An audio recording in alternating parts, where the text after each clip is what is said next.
우리를 인을 쳐서 끝까지 사랑하시고 지키시는 우리 주님의 은혜와 평강이 예배하는 모든 성도님들 심령과 가정에 넘치시기를 축복합니다. 요한계시록 말씀은 어렵게 삶을 살고 있는, 정확하게는 신앙생활을 힘들게 지켜가고 있는 성도들을 위로하기 위해서 주시는 말씀이라 그랬습니다. 그런데 그 내용을 보면은 심판의 내용입니다. 하나님이 오셔서 이 세상을 심판하시겠다. 이 말씀은 이 심판이, 악인들에 대한 심판이 성도들에게는 위로가 된다 하는 말씀입니다. 하나님을 섬기는 백성, 하나님 백성에게는 주님의 심판이 기쁜 소식이지만 세상 사람들에게는 그것이 이 진노의 두려움으로 임한다 하는 것을 말씀하고 있습니다. 오늘 1절 말씀에 보니까 2일 후에 내가 내 천사가 땅 내 모퉁이에 선 것을 보니 땅의 사방에 바람을 붙잡아 바람으로 하여금 땅에나 바다에나 각종 나무에 불지 못하게 하더라 그랬습니다. 조금 특별한 장면을 또 요한이 봅니다. 땅의 네 모퉁이, 이건 옛날 사람들의 이 세상 지구를 바라보는 시각입니다. 지구를 둥글다게 생각하지 못하고 지구가 평평하게 넓게 있는데 이 네 모퉁이에서 서 있다, 이 말은 온 세상을 다 지키고 바라보고 있는 천사, 그 천사가 바람을 붙잡고 있다 그랬습니다. 옛날 사람들은 이 바람이 바람을 생성해내는 통이 있는데 거기에서 바람을 나오게 한다고 생각을 했습니다. 그래서 그 바람을 꼭 붙잡고 서 있다, 이렇게 표현을 하고 있습니다. 성경에 바람은 일반적으로 하나님의 심판을 상징하고 있습니다. 이 분노의 진노의 바람이 불면 모든 것이 날아가고 또 부서지는 그런 이 심판의 상징, 이것이 바로 바람입니다. 하나님의 심판을 천사가 붙잡고 있다. 사나운 개를 목줄을 묶어서 지금 붙들고 있는 그런 형상입니다. 이건 놓는 순간 너무너무 위험한 일이 발생하기 때문에 이게 놓지 못하도록 지금 붙들고 있다 하는 것을 말씀하고 있습니다. 그때 또 봄에 다른 천사가 살아계신 하나님의 인을 가지고 해 돋는 데로부터 올라와서 땅과 바다를 해롭게 할 권세를 받은 네 천사를 향하여 큰 소리로 외쳤다 그랬습니다. 살아계신 하나님의 인을 받은 천사, 이건 네 천사와도 다른 천사입니다. 어떤 천사인지는 분명히 밝혀지지 않습니다. 성경에 나와 있는 거 보면 천사장이라고 있습니다. 미카엘이라. 모든 천사들을 다 주관하는 천사 미카엘인지 아니면 하나님의 인을, 여러분 하나님의 도장을, 인감 도장을 넘겨받은 사람, 하나님의 모든 권세를 인계받은 존재 누구입니까? 그리스도입니다. 예수 그리스도, 하늘과 땅의 모든 권세를 넘겨받은 사람. 그래서 학자들 사이에는 그리스도다 아니면 천사장이다 이렇게 추측을 하는데 이거 정확하게 알 수는 없습니다. 그런 존재가 그 천사들에게 외친다, 명령을 합니다. 우리 하나님의 종들의 이마에 인을 치기까지 땅이나 바다나 나무들을 해하지 말라 하더라 그랬습니다. 이마에 인을 친다. 옛날에 고대에는 종들에게 이 종이 주인의 소유도 하는 것을 표시하기 위해서 이 화인을, 불로 인두를 찢어서 이마에나 또 이런 엉덩이 같은 곳에 인을 쳤습니다. 이 이마에 인을 친다, 그런 이제 뜻으로 여기 표시를 합니다. 이 말은 인친다, 인을 친다 하는 뜻은 내 소유다, 자기의 소유를 확정하는 것입니다. 어떻게 할 수가 없습니다. 완전히 그냥 도장을 찍었기 때문에 어디로 가든지 내 소유 확정된, 그리고 내가 철저하게 지킨다. 왜? 내 소유이기 때문에, 내 책임이다. 내가 완전히 지킨다 하는 이런 의미가 여기에 담겨져 있습니다. 성경에 우리 성도를, 그리스도인을 성령님께서 인쳤다, 하나님께서 우리를 인친 존재라고 말씀하고 있습니다. 우리가 그런 사람들입니다. 하나님께로부터 인침을 받은 존재. 여러분, 이것은 그냥 이론이 아닙니다. 우리의 경험, 우리는 이미 인침을 받은 존재라는 것입니다. 예수 그리스도에게 속한 확증이 우리에게 있다는 것입니다. 여러분, 인을 쳤다, 인감 도장을 찍었다. 지금도 여러분 계약할 때 도장을 찍자, 도장을 딱 찍으면 어떤 느낌을 받습니까? 거기서 온 느낌이 있습니다. 끝났다. 딱 찍었다 그러면 오, 확실하구나, 이런 생각이 드는, 확실하다, 더 이상 물릴 수가 없어요. 의심할 필요가 없어요. 확실하게 마음이 딱 놓이는 거죠. 우리가 그런 사람이에요. 성령님께서 우리가 하나님의 자녀라는 것을 인쳐 주셨다는 거예요. 이거 아셔야 돼요. 그런데 여러분, 우리 그리스도인들 중에서 내가 하나님께로부터 인침을 받았다는 사실을 잘 모르고 사시는 분들이 있습니다. 내가 하나님께 인침 받은 거 맞나? 이 계약된 거 맞나 지금? 그걸 잘 모르겠어요. 그게 자신감이 없어요. 믿는지 안 믿는지. 오히려 자신감이 있는 사람들은 이단에 속한 사람들이, 이 확실히 인침을 받지 않는 것 같은 사람들이 오히려 더 사기꾼처럼 자기가 그냥 도장을 받았다고 이렇게 소리를 치는 그런 경우를 봅니다. 여러분, 이단들이 하나님의 말씀을 제대로 알지도 못하는 그런 존재들이 자기들이 말씀을 들고 나는 인침을 받았다고 소리치는데 거기에서 두려워 떤다든지 그렇게 하지 마시기 바랍니다. 우리는 성령님께서 예수 그리스도로 말미암아 우리에게 하나님의 백성 되었다는 것을 인쳐 주신, 인침받은 하나님의 자녀인 줄 믿으시기 바랍니다. 이 자부심으로 사는 거예요. 세상의 그 어떤 것도 우리를 흔들 수가 없습니다. 우리를 공격하면 하나님께서 지키십니다. 하나님이 우리를 구원하시는 줄 믿습니다. 로마서 8장 16절에 보면 성령이 친히 우리의 영과 더불어 우리가 하나님의 자녀인 것을 증언하시나니 그래요. 성령님, 무슨 말씀입니까? 보이지 않는 성령님께서 우리가 하나님의 자녀인 것을 증거해 주신다. 성령님이 내 편이 되어 주신다. 어디에서 무엇을 하든지 내 편에 서서 우리를 지켜주신다 하는 것입니다. 모든 고통에서 보호하신다. 모든 환난, 풍파에서 이길 힘을 주시겠다는 약속, 도장을 찍어주셨습니다. 그런 하나님의 백성한테 인치기까지 여기 3절에 땅과 바다나 나무들을 해하지 말라라고 말씀하고 있습니다. 땅이나 바다나 나무, 고대에서는 이것이 사람들이 먹고 사는 그 모든 물건들이 나오는 장소입니다. 땅에서 물건들이 나오고 열매가 나오고 뿌리가 나오고 바다에서 먹을 것이 나오고 나무에서 열매가 나와서 우리는 그것을 먹고 삽니다. 그러니까 인간이 가지고 있는 모든 소유를 상징적으로 말씀하고 있습니다. 이 소유를 하나님께서 지키시겠다, 그렇게 약속을 하고 있습니다. 여러분, 하나님이 이 세상을 심판하신다고 해서 무조건 심판하시는 것이 아닙니다. 하나님의 종들을 따로 보호하시고 지키신다는 약속입니다. 얼마나 참 마음이 푸근한 그런 말씀입니까? 하나님의 백성들, 너희들을 내가 따로 지키겠다. 하나님이 인친 사람 어떻게 보호해 주십니까? 환난과 이 재앙이 이 세상에 막 쏟아지는데 우리 그 하나님의 백성들만 쏙 뽑아가지고 이렇게 지금 방공호 같은 데 싹 가두어서 이렇게 포가 적군이 공격하지 못하도록 이렇게 보호하시는가? 성경이 어떻게 말씀하고 있습니까? 이스라엘 출애굽할 때 10재앙 중에 그런 재앙이 있었습니다.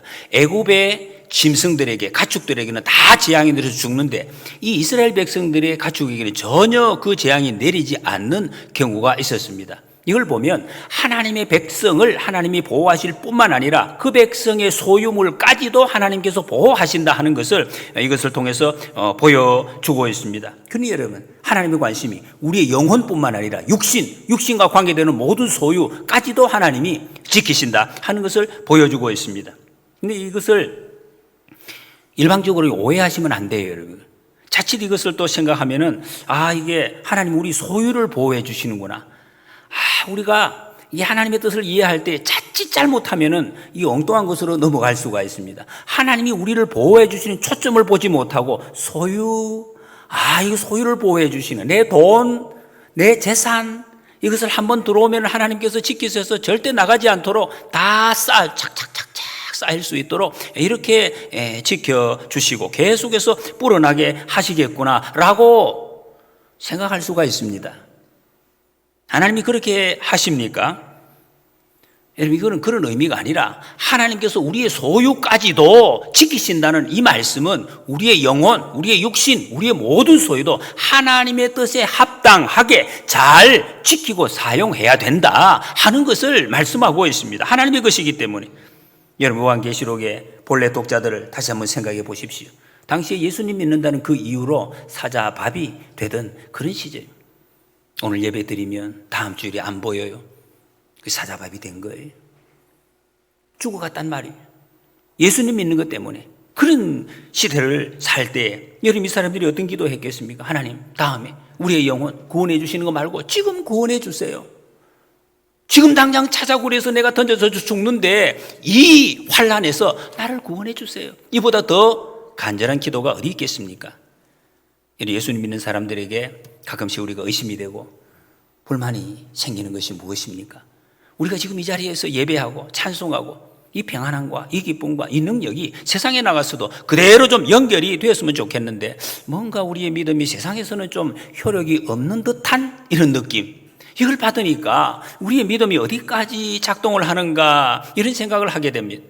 하나님의 자녀에게 모든 것을 채워주시고 지켜주신다고 했는데 이것이 좀 돈으로 나타나고, 봐라 내 자녀를 내가 이렇게 막 돈으로 채워주지 않느냐, 우리의 지위로 나타나고 세상에서 보라고 하나님의 자녀가 막 승진을 하지 않느냐, 이러면 좀 좋을 것 같은데 성경에는 기도하면은 병자가 낫고 안전병이가 일어나고 중풍병이 그대로 또 깨끗하게 되고 귀신이 물러가고 이런 깨끗한 나는 회복의 역사가 있는데 실제로 우리 상황에서는 해마다 찾아오는 비염도 안 낫고 이런 게 어려움이 있는 것 같습니다. 성경에는 사르밧 과부가 그 기름통에 밀가루통이 계속해서 끝나지 않고 가뭄이 끝날 때까지 계속해서 흘러나왔다고 했는데 우리는 뭐 매달 월급 받을 때마다 아슬아슬하게 지나가고 오히려 마이너스가 되는 이런 우리의 현실, 이게 우리의 믿음이 어디에 있는가라고 생각될 때도 있습니다. 심지어는 어떤 사람들은 새벽 기도 왔다가 집에 가다가 교통사고 당한 그런 경우도 있습니다. 하나님 왜 이랬습니까? 하나님 우리의 무엇을 보호해 주시는가 의심이 되는 그런 생각이 들 때가 있습니다. 하나님 우리 뭘 보호해 주십니까? 성경은 하나님은 우리의 이 소유물 그것을 지키시고 보호하신다는 사실은 그런 초점의 말씀은 없습니다. 이 말씀은 힘듭니다. 목사가 막 물질 이 부분을 많이 지켜준다고 이야기를 해야 성도들이 마음이 평안하고 또 막 몰려들고 이래 되는데 근데 그런 말씀을 하기가 어려워요. 목사가. 저도 늘 고민입니다. 이 말씀을 어떻게 해야 하나. 하나님은 우리의 영혼을 지키십니다. 우리의 영혼을 지키시는 분이 하나님이십니다.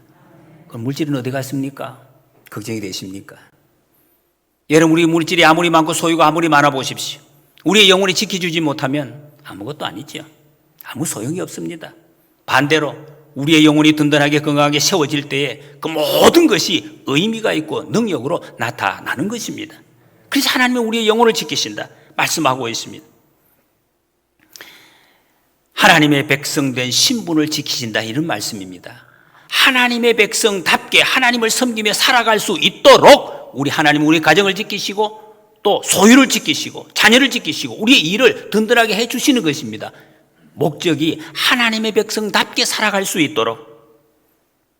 4절에 보니까 내가 인침을 받은 자의 수를 들으니 이스라엘 자손의 각 지파 중에서 인침을 받은 자들이 14만 4천이니 그랬습니다.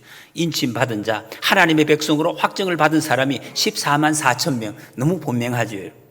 여러분 이 말씀은 아마 여기 계신 분들 중에 적어도 한 번 이상은 다 들어보셨을 것입니다. 요한계시록 하면은 14만 4천, 이게 무슨 신비한 숫자인가. 그냥 이것 가지고 이단들이 많이 나타났습니다. 여호와의 증인이 한때 오래전에 자기 교세를 불리는데 이것을 사용했습니다. 우리가 14만 4천이 돼야 된다. 우리에게 다 들어와라. 이래가지고 이제 우리를 통해서 구원받는다. 이 이단들, 기독교 이단. 최근에는 신천지 이만희가 이걸 주장했습니다. 우리 신천지가 14만 4천이 우리만이 깨끗한 조직이기 때문에 여기 14만 4천만 빨리 만들어야 된다. 그래야 이 세상이 심판을 받는다. 이래가지고 14만 4천 만들려고 온 거리에다가 뭐 사방에 이 전도제 유혹조를 보내가지고 교회에다가 이 추수꾼이라는 거짓말 집단을 보내가지고 교회를 그냥 쑥대밭을 만들고 그런 경우가 한참 있었습니다. 14만 4천 명 달성했습니다. 그럼 뭐 합니까? 다 달성됐는데. 그러니 할 말이 없으니까 이제는 이 만일을 누가 충성스럽게 잘 섬기느냐, 거기에 따라서 이제 골라내겠다는 거 13만 4천 명, 이런 이야기를 하고 있습니다. 이게 뭐 그래 복잡한 일입니까, 여러분? 성경은 이 숫자를 그렇게 복잡한 수로 말씀하지 않습니다. 유대인들의 사고에서는 3이라는 숫자는 하늘의 숫자입니다. 성부, 성자, 성령. 4는 땅의 숫자입니다. 그렇게 알고 있어요, 그 사람들이. 동서남북. 그래서 3과 수를 곱하면 12이고 더하면 7입니다. 그래서 성경에 7과 12는 완전수입니다. 꽉 찼다, 많다. 그리고 가장 많은 숫자를 이야기할 때 1000 또는 만을 1000만, 다른 수가 없어요. 그거는 그냥 1, 2, 3, 4가 아니에요. 많다. 시편 68편 17절에 보면 하나님의 병거는 천천히요 만만이라, 이 말은 1000명 만명 그런 말이 아니라 무수히 많다라는 뜻입니다. 그래서 이 두 개가 곱한 수 12 곱하기 1000, 이게 여기 12,000명이 나오는 거, 오늘 지금 지파에서 계속 똑같습니다. 많다는 것을 지금 말을 하고 있습니다. 성경에 보면 12가 많이 나옵니다. 12제자, 12지파, 또 천국에 가면 12가지 열매, 12진주문 뭐 이런 것들이 쭉 나열이 되고 있습니다.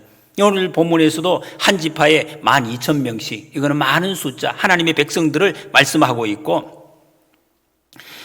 신약의 12사도, 구약의 12지파, 이것을 곱하기 하고 여기서 가장 많은 숫자 1000을 곱해서 14만 4천이 나온 것입니다. 그래서 결과적으로 이 14만 4천 명은 무수히 많은 하나님의 백성들, 구원받은 백성들이 이렇게 많다는 뜻입니다.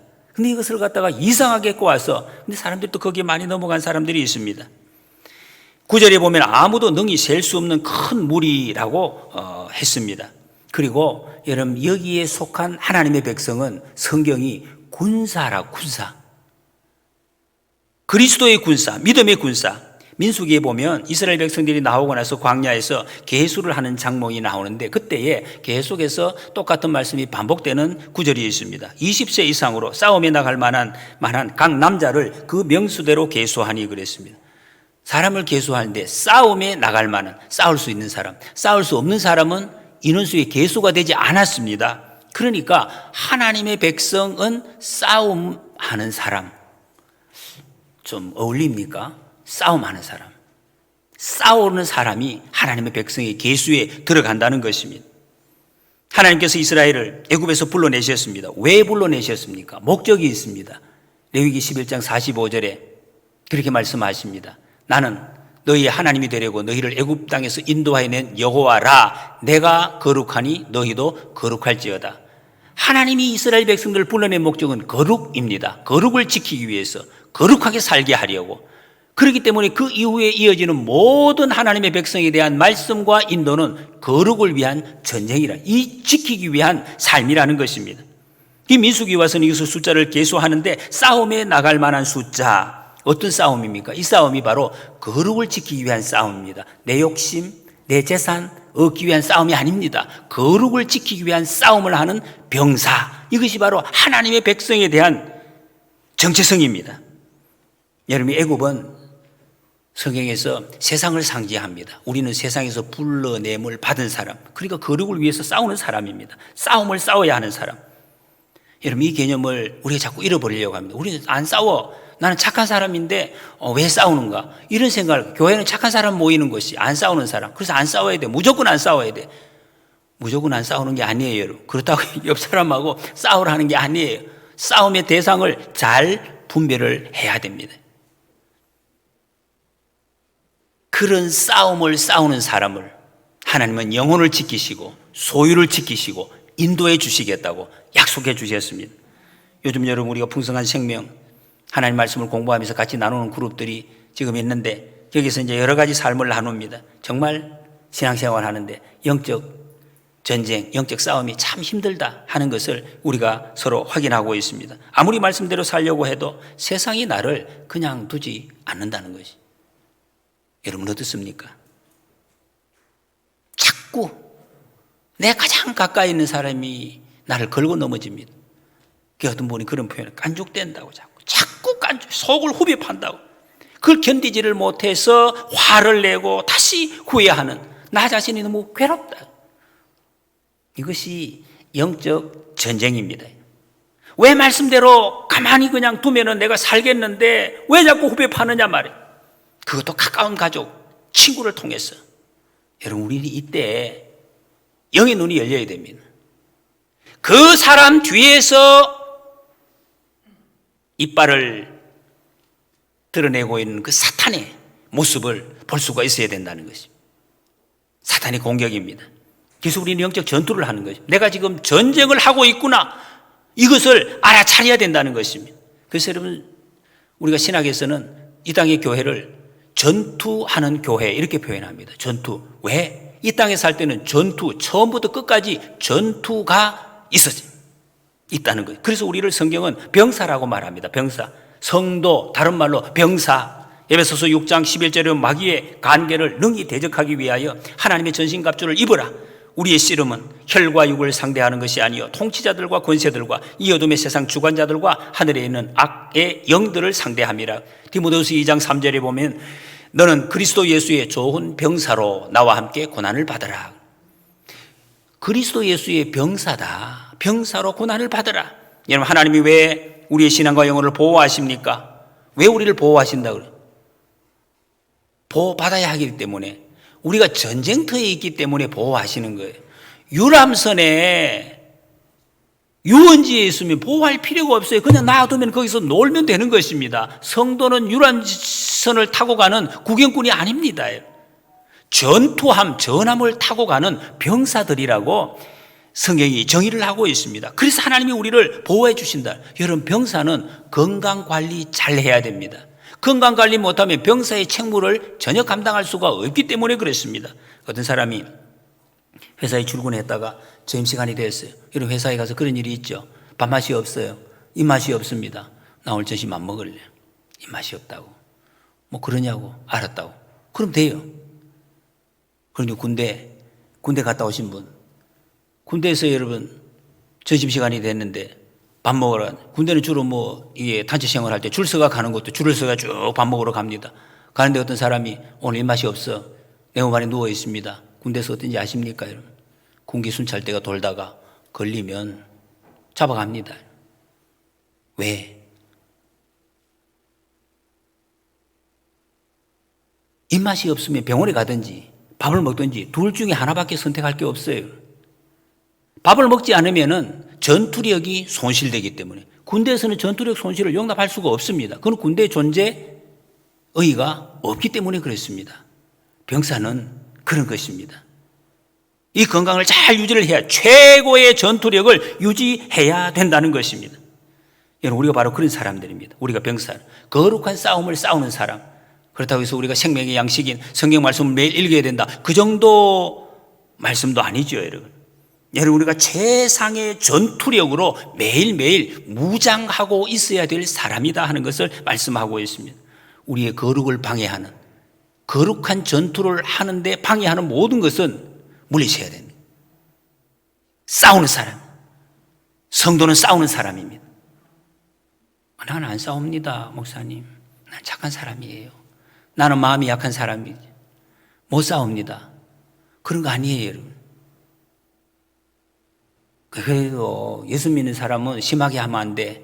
그냥 살살, 아무리 나빠도 그냥 나도 살살 좋게 자기 마음대로 하게. 여러분이 이것을 잘 분별하셔야 됩니다. 사람과 아무나 싸우라는 것이 아닙니다. 모든 이웃을 사랑하되 영적 전투에서는 단호하게 싸워내야 돼요. 이단들이 우리에게 그렇게 단호하게 외치고 싸우려고 하는데, 사람이니까 놔두라고 가만히, 그러면 안 돼요. 단호하게 물리치라는 것입니다. 거룩을 위해서 최고의 전투력으로 무장해 있어야 할 것을 말씀하고 있습니다. 전투를 못하면 병사가 아니에요. 그리스도인으로서 자격을 잃게 되는 것입니다. 여러분, 성도의 의무가 무엇입니까? 하나님, 세상을 정복하라 그랬습니다. 하나님이 정복하라고, 세상을 정복하고 영혼을 구원하여 제자 삼으라고 우리를 불러주셨습니다. 아니 올 때 되면 오겠지요. 우리가 그렇게 됐어요. 전투하지 못하는 병사가 아니죠. 그러면 생명력이 없는 것입니다. 몸이 아파요. 전투력이 없는 병사, 몸이 아픕니다. 풍성한 생명을 누리지 못하는 거예요. 여러분, 우리는 그러면 안 됩니다. 주님 앞에 서는 그날까지 아프고 전투하지 못하고 풍성한 생명을 누리지 못하는 안타까운 삶을 우리는 살아서는 안 돼. 건강하게 전투력을 가지고 영적 전투에서 승리하는 이 기쁨을 누리실 수 있기를 소원합니다. 여기 5절에서 8절에 쭉 같은 말씀이, 비슷한 말씀이 반복되는데 12지파 이름이 나옵니다. 그건 약간 이상해요. 최초의 12지파는 야곱의 12아들의 이름에서 비롯되었습니다. 그래서 민수기에서 이 12지파를 정하면서 레위 지파가 빠집니다. 성전에 봉사하기 때문에. 그래서 요셉이 빠지고 요셉의 두 아들 에브라임과 므낫세가 들어가서 12지파가 이제 확정이 되어집니다. 그런데 오늘 여기 계시록에 보면 여기서 레위와 요셉이 들어가고 단과 에브라임이 빠져서 나오고 있습니다. 왜 그럴까요? 야고보서 1장에 보면 하나님과 주 예수 그리스도의 종 야고보는 흩어져 있는 12지파에게 문안하노니 말씀. 여기서 신약에서 12지파라 하는 것은 하나님의 백성 전체를 이야기하고 있습니다. 무슨 이름을 쭉 불러서 그런 것이 아니라 하나님의 택함 받은 모든 백성 전부를 상징하고 있습니다. 우리 교회 여러분 비전 아십니까? 중에 하나가 7,000명의 남은 자 공동체 이렇게 적고 있어요. 야, 우리 교회 7,000명 언제 채우나 이런 생각을. 여러분, 이 7,000명은 열왕기상 17장에 엘리야가 이세벨에게 쫓겨서 저 호렙산에서 떨고 있을 때 주님이 말씀하신 거예요. 너 혼자 떨지 마라. 내가 아직도 남겨놓은 남은 자 7,000명이 있다. 그렇게 말씀하시. 그 말씀이 뭐냐? 하나님이 구원하시기로 이미 작정된 수가 7,000명이 있다. 말씀드렸죠? 땅의 수, 하늘의 수 3, 4를 더하기 한 것이 7, 그래서 곱하기 한 것이 7,000명입니다. 하나님께서 구원하실 모든 자, 수많은 수, 그게 바로 7,000명이라는 것입니다. 여러분, 하나님께서 우리 동대천교회를 통해서 구원하시기로 작정한 수가 있습니다. 수많이 있습니다. 그래서 그 7,000명의 남은 자 공동체를 우리가 이루어 나가기를 기도합니다 하는 뜻입니다. 오늘 본문에서 단 지파, 에브라임 지파가 왜 빠졌는지 설명은 없습니다. 우리가 추측만 할 수가 있습니다. 이 이스라엘 백성들이 가나안 땅에 들어가면서 가장 추태를 보인 지파, 그 지파가 바로 단 지파입니다. 이 단 지파는 모든 12지파를 하나님께서 여호수아를 통해서 모세를 통해서 이미 다 땅을 갈라서 나누어 주었습니다. 그 나누어 주었는데 하나님이 주신 땅을 마음에 들지 않게 생각을 한 것이죠. 여러분, 하나님이 주신 것을 마음에 들지 않으면 그 뭐가 세상에 마음에 드는 것이 있겠습니까? 그 자기들이 찾아간 땅이 라이스라는 땅입니다. 그 라이스라는 땅에 가서 자기들의 지파 이름 단이라고 이름을 붙여서 거기서 신상도 세우고 자기들 스스로 거기서 제사장을 이제 세우게 되는 이런 모습이 나옵니다. 나중에 남북 왕국이 갈라졌을 때 북왕국 여로보암이 단과 베델에 신상을 세우고 이방 신상을, 그렇게 이렇게 보면 이 단 지파가 벌써 우상을 숭배하는 기초를 다 만들어 놓은 이런 지파인 것을 알 수가 있습니다. 에브라임 지파는 므낫세와 함께 이 요셉의 아들들인데, 에브라임 지파가 성경에 보면 계속 기록이 이스라엘 지파 중에 가장 강성한 지파였습니다. 제일 힘이 있는 이런 지파. 그런데 이 강성함을 가지고 하나님의 영광을 위해서 싸우지를 못했습니다. 이 사람들이 한 일은 자기 텃세에 부리는 거였습니다. 이 사사기에 몇 번 나옵니다. 8장 12장에 보면은 기드온이 미디안을 승리를 했을 때도 텃세를 부립니다. 왜 우리를 안 불렀지? 안 부른 게 아니에요. 자기들이 그냥 가만히 구경하고 있다가 나중에 승리를 하니까 나타나서 한 일. 암몬을 무찔렀을 때도 마찬가지입니다. 왜 우리한테 말하지 않고 너희들끼리 갔느냐? 자기들이 안 가서 처음에는 이거 어떡하나 싶어서 보고 있다가 나중에서야 나타나서 이제 이게 뭡니까? 여러분? 하나님의 나라가 어떻게 되든지 싸울 마음은 없어요. 자기 자존심 지키는데 더 초점이 있었다는 것입니다. 내가 어떻게 대접받느냐? 이것만 주장한 특징을 가진 지파가 에브라임 지파였습니다. 시편 78편에서 에브라임 지파를 이렇게 지적합니다. 에브라임 자손은 무기를 갖추며 활을 가졌으나 전쟁의 날에 물러갔도다. 그들이 하나님의 언약을 지키지 아니하고 그의 율법을 준행을 거절하며 여호와께서 행하신 것과 그들에게 보이신 그의 귀한 일을 잊었도다 라고 말씀합니다. 여러분, 에브라임 지파 하나님께로부터 받은 그 강성함, 그 축복을 가지고 하나님의 싸움을 싸우지 못했습니다. 오히려 하나님께서 택하신 다윗 왕조를 대적하는 일에 쓰임을 받았던 것입니다. 어쨌든 단과 에브라임 지파는 하나님의 백성답게 그 이름에 어울리는 삶을 살지 못했습니다. 마지막에 이름이 사라졌습니다. 처음에는 선택을 받았는데, 여러분, 우리는 거룩한 믿음의 자리를 끝까지, 이게 중요합니다. 끝까지 가다가 이름이 없어지는 수가 있습니다. 끝까지 이 믿음의 자리를 잘 지켜서 믿음의 계대, 축복의 계대를 이어가시기를 소원합니다. 6장 마지막 절에서 이런 말씀을 했습니다. 그들이 진노의 큰 날이 이르렀으니 누가 능히 서리요? 걸어가시고 완전하신 하나님의 진노 앞에 설 수 있는 사람이 누구인가? 오늘 본문에서는 그 답을 알려줍니다. 14만 4천 명 하나님의 인침을 받은 사람들이 설 수 있다. 그 사람들의 특징이 뭐냐? 이 땅에 살 때 거룩한 싸움을 싸운 사람, 거룩한 싸움을 싸운 사람, 그들이 설 수가 있습니다. 여러분, 우리는 싸워야 됩니다. 하나님의 보좌 앞에 인도될 때까지 그 싸움을 계속 싸워가야 할 것을 말씀합니다. 그 싸움에 이길 수 있도록 하나님께서 인을 쳐서 보호하시고 구원해 주시겠다고 약속을 하셨습니다. 그 사람들이 하나님의 보호를 입을 자격이 있다는 것입니다. 말씀을 정의합니다. 사랑하는 성도 여러분, 우리가 풍요로운 세상을 살고 있습니다. 많이 부족하지 않습니다. 그런데 평안이 많이 없습니다. 이 땅의 삶이 척박하고 매일매일 나그네의 삶을 사는 것을 체감하고 있습니다. 십자가 군사로 영적 전쟁을 하며 살아가는 우리가 구원의 기쁜 소리도 있습니다. 그런데 돌아서면 여기저기서 나를 찌르고 깔짝거리고 비방하고 주님을 마음껏 예배하지 못하도록 방해하는 사탄의 공격 때문에 한숨이 흐르고 눈물이 쏟아지는 이런 일을 수시로 경험을 합니다. 지금 특히 코로나19 대환란 속에서 모든 것이 혼란스럽고 새로운 일상이 우리를 많이 필요하게 합니다. 정말 어디로 가야 할지, 어떻게 해야 할지 감을 잡지 못하는 이런 시대를 우리는 살고 있습니다. 낙심하기도 합니다. 그런데 하나님이 말씀하십니다. 우리에게 말씀하십니다. 우리가 우리 하나님의 종들의 이마에 인치기까지 땅이나 바다나 나무들을 해하지 말라. 심판을 보류하시고 마지막 기회를 우리에게 주시겠다는 것입니다. 마지막 기회를 주십니다. 이 말씀이 믿음을 지키는 우리에게 큰 위로가 됩니다. 소망이 됩니다. 하나님이 우리를 지극히 사랑하십니다. 많이 사랑하십니다.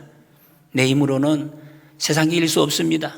사탄의 공격을 이겨낼 수가 없습니다.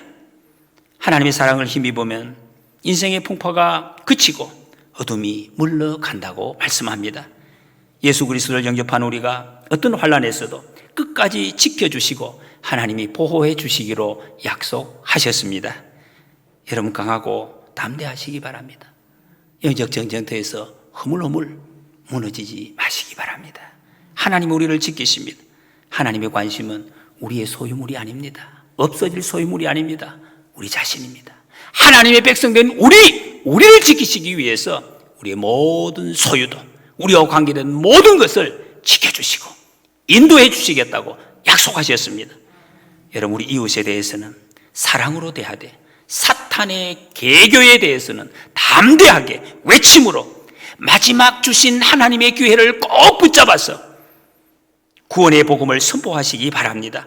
그리고 지금은 마지막 때, 이 마지막 때 천사가 바람을 붙잡고 있는 이 동안에 아직 구원받지 못한 우리 가족, 내 사랑하는 가족, 친구, 이웃을 그들에게 복음을 증거하여 간절히 급하게 이 복음을 증거하여 주님 앞으로 이끌어오시는 우리가 되시기를 소원합니다. 그래서 7,000명의 남은 자 공동체를 반드시 이루는 우리 교회가 되시기를 축복합니다.